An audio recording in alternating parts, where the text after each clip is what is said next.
plugin creators know that. So his title was a disaster. Also, SEOpressor attacked it.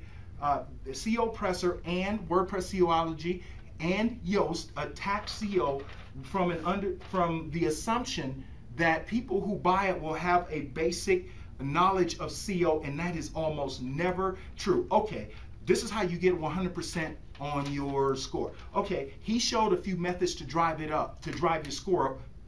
But what if you don't know the steps to take to drive your score up? And you know you need a higher score, but yet, I mean, I'm not trying to get preachery here, but I am very passionate about this. People that don't have a basic knowledge of SEO, SEO plugins do even more damage to them. SEO plugins cannot teach you SEO. It cannot. And this is the issue. It doesn't accurately, it gives you a checklist of things you need to check, but it doesn't explain website hierarchy and how that affects. So the next issue is, this guy made the claim that SEOpressor tells you everything you need to know. Why didn't it address the domain name? Why didn't it address a sidebar? Why didn't it address a footer in the way it needed to? Why didn't it address breadcrumb trails? Why didn't it address site relevant? I could go on and on. It doesn't tell you anything you need to know. Now, one thing that SEO plugins can be useful for is to show you things that you need to learn about, but it sure can't teach you if you don't have a basic knowledge, and even then it's going to be a disaster. The next thing, he made the statement of you need a 600-word minimum to rank well.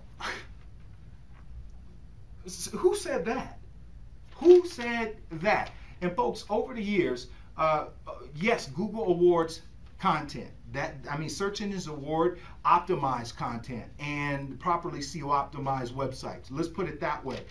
But if that is true, why is it then Google Plus? Let's use Google Plus. Why is it then that Google Plus blurbs, which are usually 140, 150 words, why is it that they rank so highly now? If 600-word blog posts are the minimum, why are YouTube videos ranking so well in search results? Now, Google owns both of those, so we'll say that. However, how do you explain those things if written 600-word content is the measure? Now, I write 600 or more word blog posts, but that's just, as with this person, that's just a personal decision I made, but it is by no means a rule. It isn't, so I don't even know where he got that at. So this is another one of the issues. People are teaching things and saying things that they haven't tested, and this guy even said, well, I've heard. At least he was honest enough to say that. So overall, 600-word blog posts, yeah, they're great and all that, but there are other ways to achieve high search rankings. Videos don't have text outside of a little description, and the way YouTube ranks them, it doesn't even really give the description, so then what? So again, that's just not... That's ridiculous. Usually using the way he said, well, using titles for each subparagraph, you don't have to do that. If you insert interlinking and anchor text, and you go with our trifecta of optimization, if you stay within our fraternal and identical manual keyword content optimization tips, you will receive it. Those aren't necessary, and truthfully, I have never use those, and I always, well, 8 and 10 times, I always achieve high search rankings. So again, people are spouting off things because that's what these plugins say, and they have no verifiable data. Now, if somebody tries to come to you and sell you a SEO plugin and say, hey, give me a screenshot of content you've placed in high search rankings in competitive or uncompetitive keyword markets, they won't be able to do that. Yoast doesn't even do that. When Yoast or any of those other SEO plugins, if they show you a screenshot, I guarantee you, they did those efforts manually. I guarantee it. There's no way Yoast is dominating the market. He won't be in a few months. I guarantee you that for the keyword WordPress SEO using those plugins. He's using manual SEO efforts.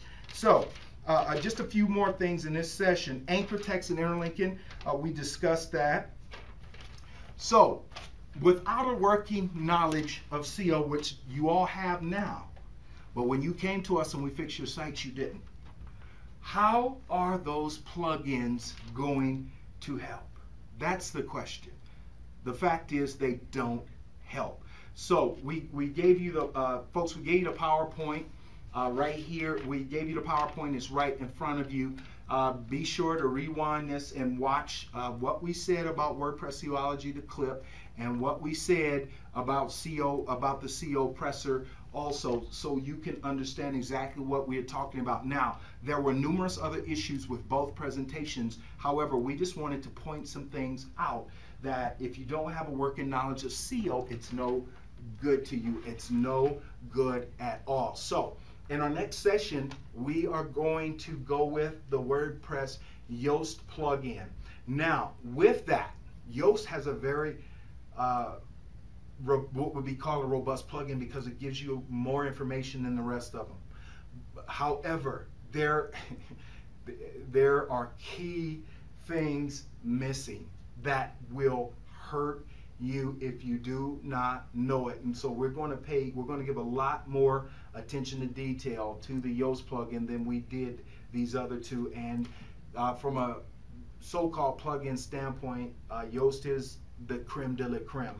And we are going to tell you, and we're going to totally debunk the mythology and the urban legends surrounding WordPress CO plugins. Again, we want to encourage all of you, especially our video viewers, to go in the description section, go to our website. It's one of our properties. It's clean, it's simple. We have video testimonials there of our products and our services and how well they work. And what's most important is these CO videos are available for you to download and you to own, and we don't even care if we resell them, because the deal is we are very interested in reprogramming people to success. We got a letter, we'll close with this. I got an email from a guy and he needed somebody to fix his website, and he had Yoast on his website, and he was totally at a loss. The Yoast plugin started with a free version that you can download from the WordPress directory, but it just gave him enough. He bought the plugin, and this guy 6 months later, he sent screenshots. He did everything that this plugin told him to do. I already worked up a plan for him, but unfortunately he didn't get it, and this is why he was so discouraged. This is what he said. He said, you know, I took a leap of faith and again been burned so many times, but here it is. Yoast is burning me again. And he was just so discouraged he never responded even to our offer to help him. Not that we're in that business, but when people get that low, we will certainly get involved if they are willing. So stand by for your next session. Hey, good morning, WordPress professor. It's George Willingham here. Look, I just wanted to say that I had my doubts. I truly did, because the offer that you guys made to me sounded just too incredible to be true. Now, you were saying there was over 200 WordPress training videos for like, oh, I don't know, $97 or something cheap, and it included the private label rights articles and most interestingly, 8 hours of SEO training for WordPress. Well, you know, frankly, I was wrong, and I apologize. You guys made the offer and fulfilled every bit of it. It's wonderful. A great buy, and I am enjoying every minute of it so far, and I'm sure I'll be able to use these in my progress as well. So thank you so much, and I'll talk to you guys later. Bye.